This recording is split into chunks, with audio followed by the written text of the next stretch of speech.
Hello viewers, how are you? And I'm back on the track of reading books. And today I am again on the Art of Speaking by Dale Carnegie. And oh,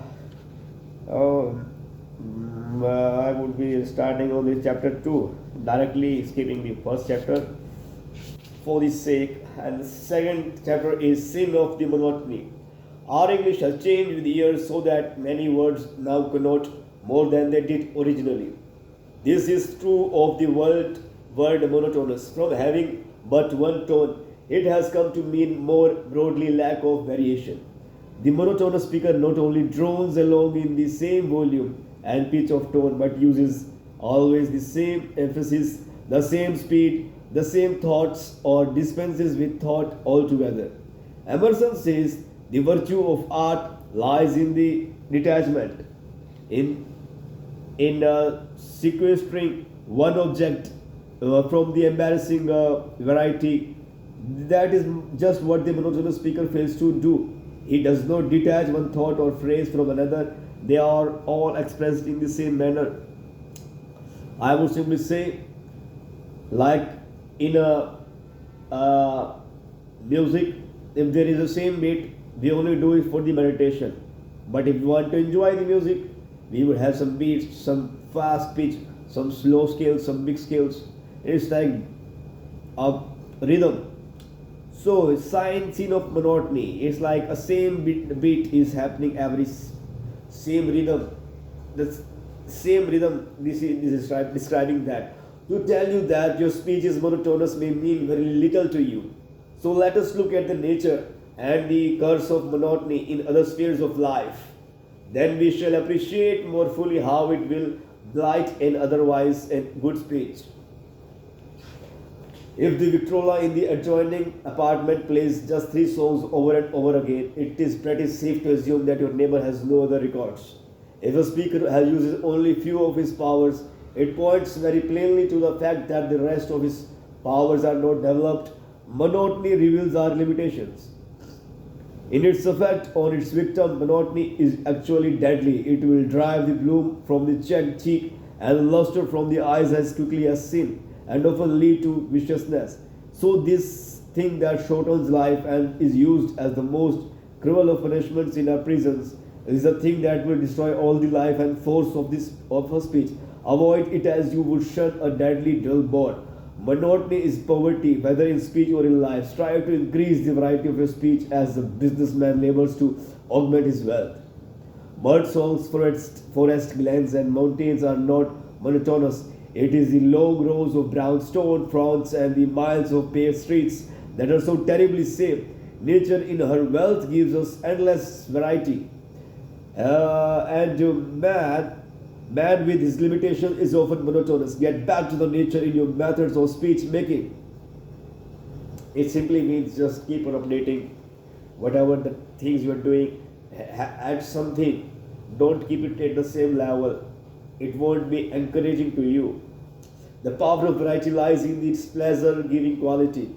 The great truths of the world have often been couched in fascinating stories. Les Miserables, for instance.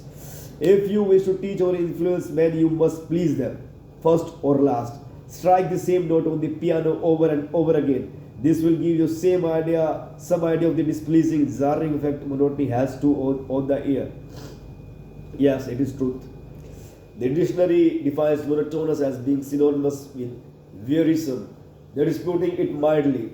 It is maddening. The department store prince does not disgust the public by playing only the same tune. One tune, come buy my wares. It gives recitals on a $125,000 organ, and the police people naturally slip into a buying mode. How to conquer the monotony? We obviate monotony interest by diminishing our wardrobes. We avoid monotony in speech by multiplying our powers of speech. We multiply our powers of speech by increasing our tools. The carpenter has special implements with which to construct the several parts of the building. So does the cooks have the several knives for the several works, several cuts. And the organist has certain keys and stops which he manipulates to produce his harmonies and effects. In the like manner, the speaker has certain instruments and tools at which command by which he builds his argument, plays on the feelings and guides the beliefs of his audience. To give you a conception of these instruments and practical help in learning to use them are the purposes of immediately following chapters. It is useless to shoe a dead horse, and all the sound principles in Christendom will never make a live speech out of a dead one. So that it will be understood that public speaking is not a matter of mastering a few dead rules. The most important law of public speech is the necessity for truth, force, feeling, and life. Forget all else but not this. When you have mastered the mechanics of speech, outlined in the next few chapters, you will no longer be troubled with monotony. The complete knowledge of these principles and the ability to apply them will give you variety in the powers of expression, but they cannot be mastered and applied by thinking or reading about them. You must practice, practice, practice. If no one else will listen to you, listen to yourself like I am listening. You must always be your own best critic and the severest one of all. The technical principles that we lay down in the following chapters are not arbitrary creations of our own. They are founded on the practices that good speakers and actors adopt, either naturally or unconsciously or under instruction in getting their efforts. It is useless to warn the student that he must be natural. To be natural may be to be monotonous. The little strawberry up in the Arctics with a few tiny seeds and an acid tank is a natural berry, but it is not to be compared with the improved variety that we enjoy here. The dwarfed oak on the rock hillside is natural, but a poor thing compared with the beautiful tree found in the rich, moist bottomlands. Be natural. Be improve your natural gifts until you have the approach the ideal. For we must strive after idealized nature in fruit, tree, and speech. Chapter number 3. Efficiency through emphasis and subordination. In a word, the principles of emphasis is followed best not by remembering particular rules, but by being full of a particular feeling. C.S. Baldwin, writing and speaking. The gun that scatters too much does not bag the birds. The same principle applies to speech. The speaker that fires his force and emphasis at random into a sentence will not get results. Not every word is of a special importance, therefore, only certain words demand emphasis. You say Massachusetts and Minneapolis, you do not emphasize each syllable alike, but hit the accented syllable with force and hurry over the unimportant one. I would simply say, when I do the practice of the music, there is some force given to some words and it's very long range emphasis, and some are very small. You just beat it and go ahead. Sometimes it's emphasis on the beat, sometimes it's emphasis on the word. You have to emphasize accordingly, just like there are emphasis in the music and the songs that you listen in your language or in any language. And next is, now why do you not apply this principle in speaking a sentence? To some extent you do in ordinary speech, but do you in public discourse? It is there that monotony caused by lack of emphasis is so painfully apparent. So far as emphasis is concerned, you may consider the average sentence as just one big word, with the important word as the accented syllable, not the following. Destiny is not a master of chance, it is a matter of choice. Yes, a choice made presently will affect your 12 years ahead. I have learned it a hard way. Remember, speak it aloud and see.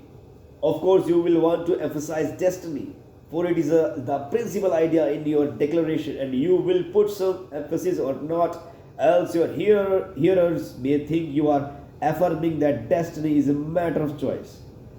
By all means, you must emphasize chance, for it is one of the two big ideals in the statement.